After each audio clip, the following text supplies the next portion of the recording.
There was a night in August 2020 when the global economic order fundamentally changed and almost nobody noticed.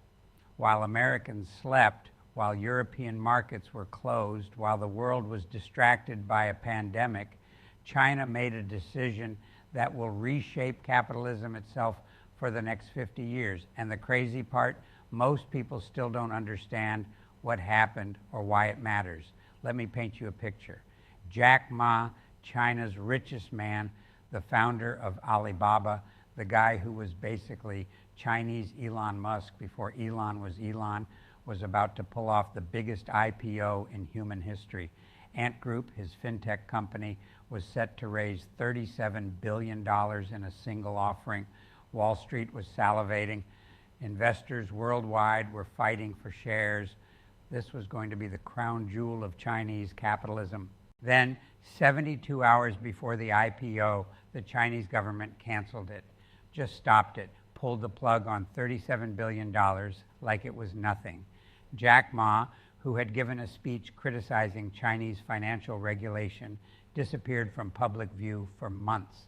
When he came back, he was a different person, quiet, compliant, no longer the brash entrepreneur challenging the system.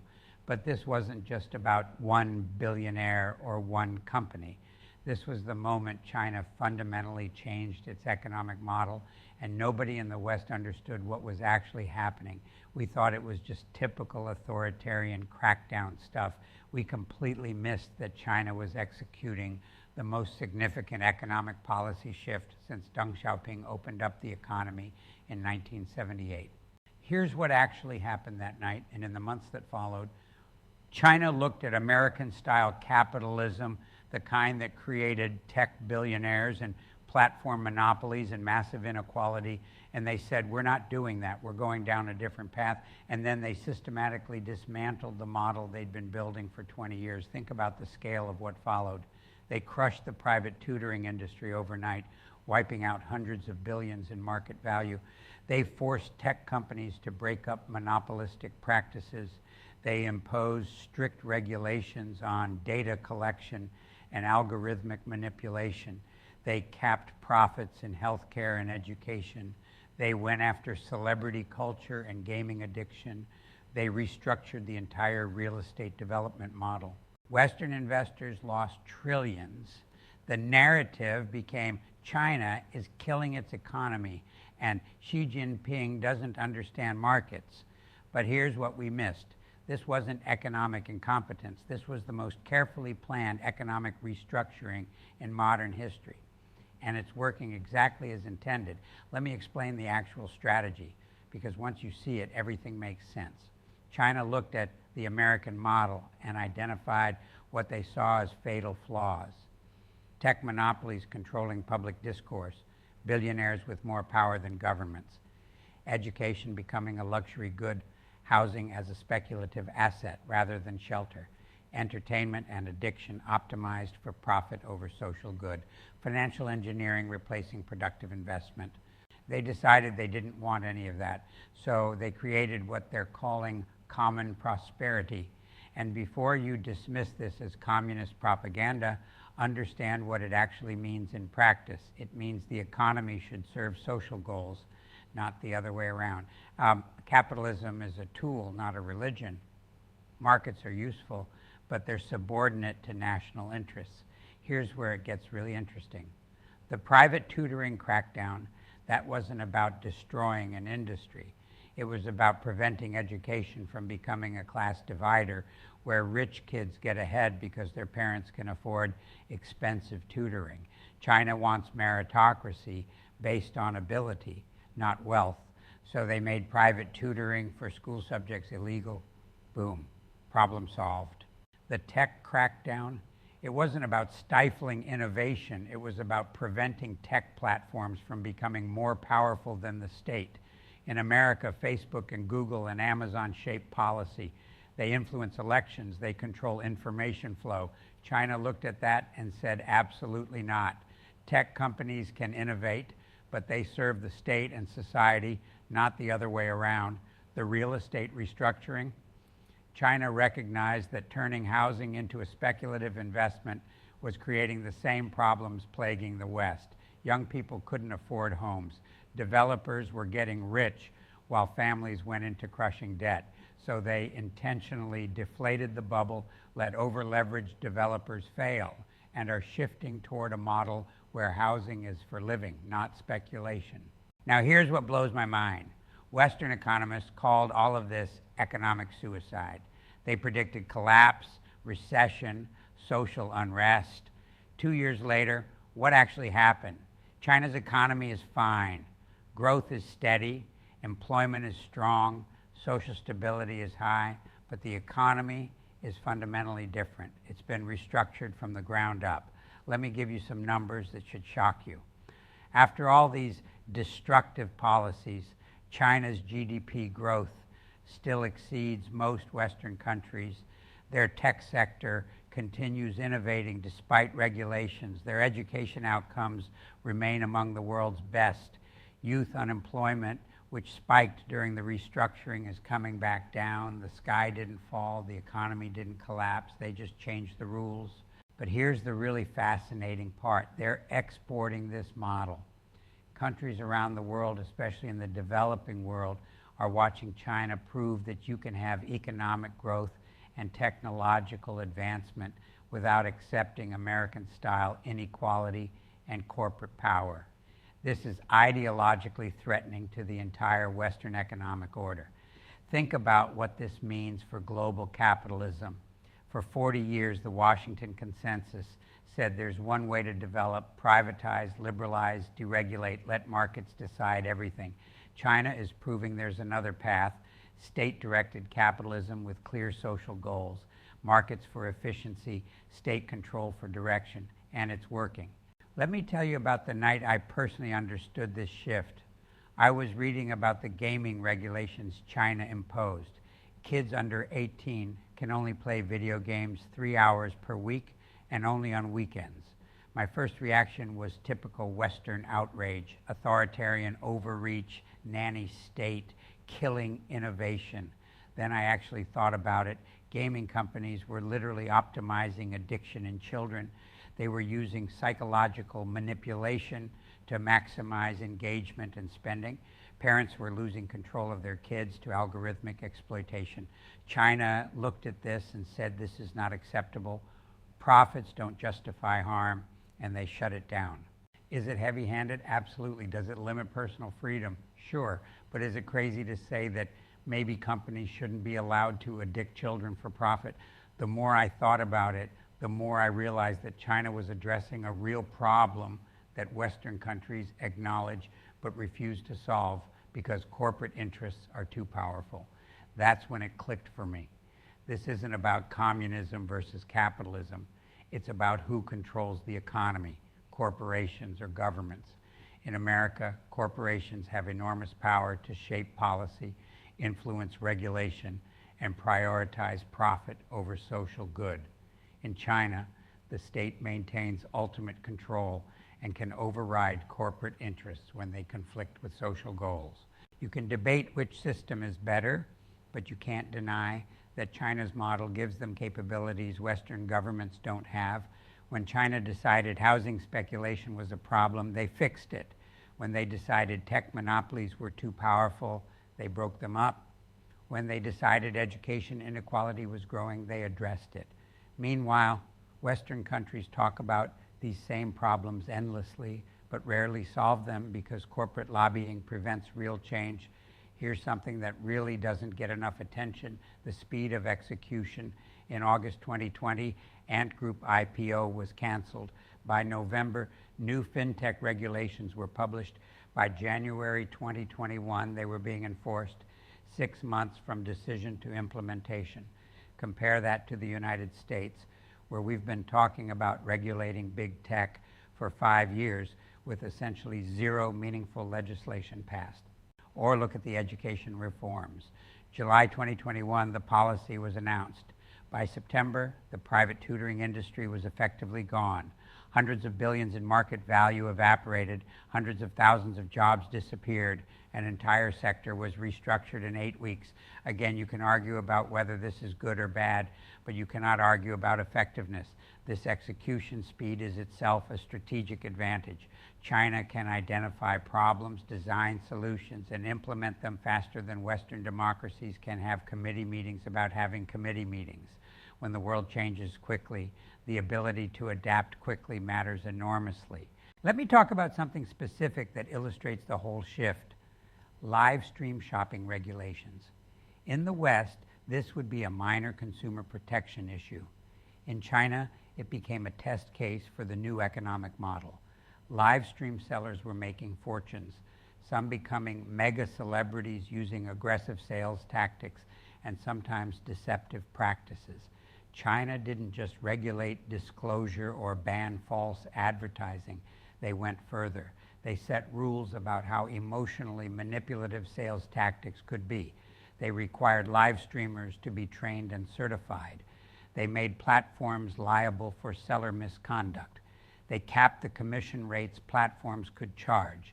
They essentially said, yes, you can make money, but there are social boundaries you cannot cross. Western reaction: China is killing entrepreneurship. Chinese perspective: we're preventing exploitation and ensuring commerce serves social good. Different values, different priorities, different economic models. Here's where this gets geopolitically significant. The Belt and Road Initiative, which everyone knows about, is the external face of Chinese economic expansion. But this internal economic restructuring is equally important. China is creating a model of development that explicitly rejects Western capitalism while maintaining growth and innovation. If this model succeeds, it fundamentally challenges Western ideological dominance. Imagine you're a developing country. The West offers you loans with conditions, privatize state industries, open your markets, deregulate your economy, accept foreign investment without restrictions. China offers you infrastructure investment and says, develop however you want. We won't lecture you about governance, just align with our economic interests. But now there's a third element. China is also demonstrating that you can have a modern economy without accepting inequality, corporate dominance, and financialization as inevitable. For countries worried about losing control to multinational corporations or seeing their societies fractured by inequality, China's model is genuinely attractive. This is why Western economists are so hostile to China's recent reforms. It's not really about whether the policies work economically. It's about the ideological threat. If China can restructure capitalism to serve state-defined social goals and still achieve growth and innovation, what does that say about the inevitability of the Washington Consensus? Let me give you a specific example that's flying under the radar: data sovereignty. China passed laws requiring that data on Chinese citizens be stored in China and subject to Chinese regulations. Western tech companies screamed about this, calling it protectionism and digital authoritarianism. But then look what happened. The European Union passed similar data protection laws with GDPR. India is implementing data localization requirements. Countries around the world are realizing that letting American tech companies control all their citizens' data might not be in their national interest. China didn't just protect its own data. They legitimized the concept globally. Same thing with tech regulation.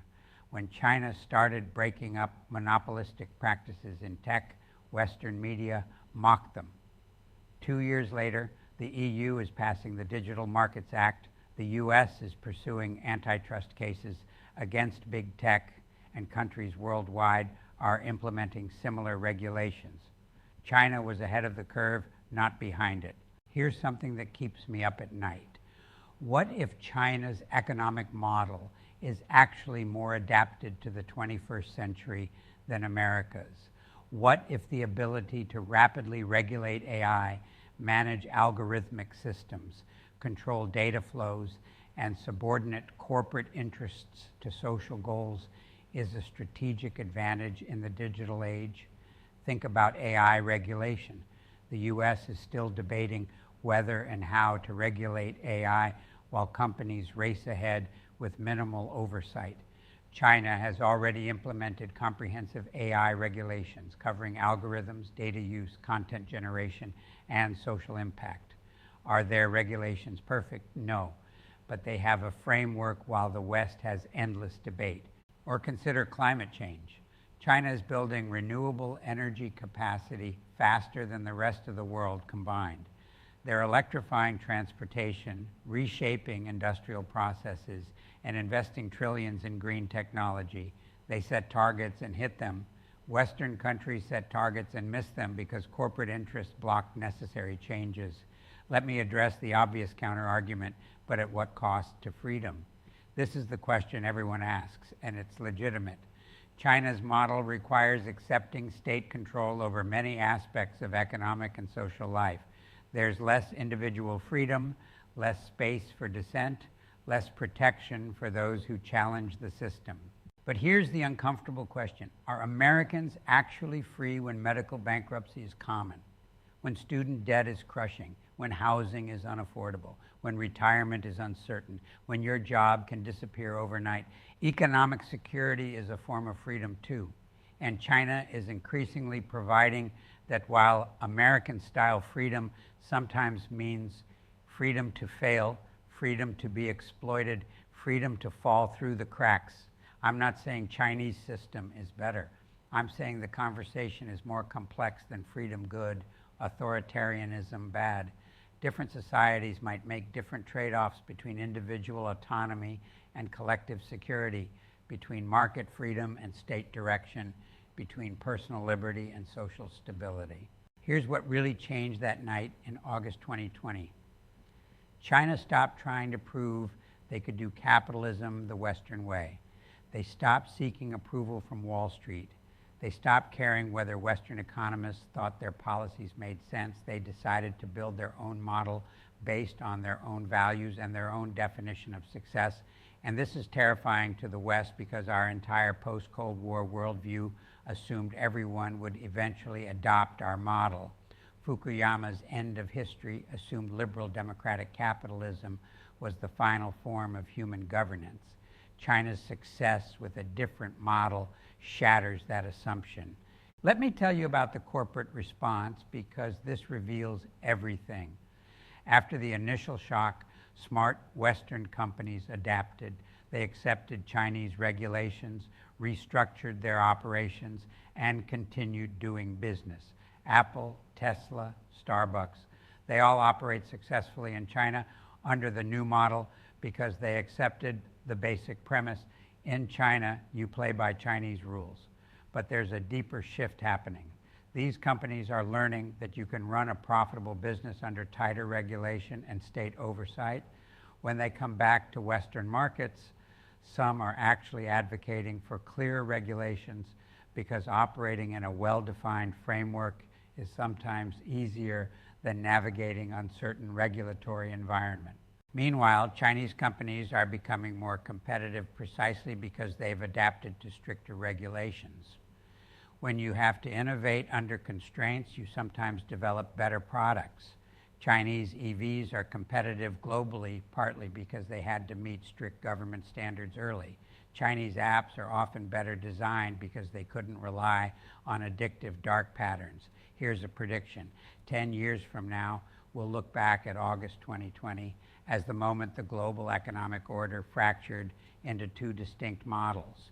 The Western model, market-led, corporate-driven, individualistic, financialized. The Chinese model, state-directed, socially oriented, collective, industrially focused. Countries will choose between these models based on their values and circumstances. Some will hybrid elements of both, but the assumption that everyone eventually adopts Western capitalism will be dead.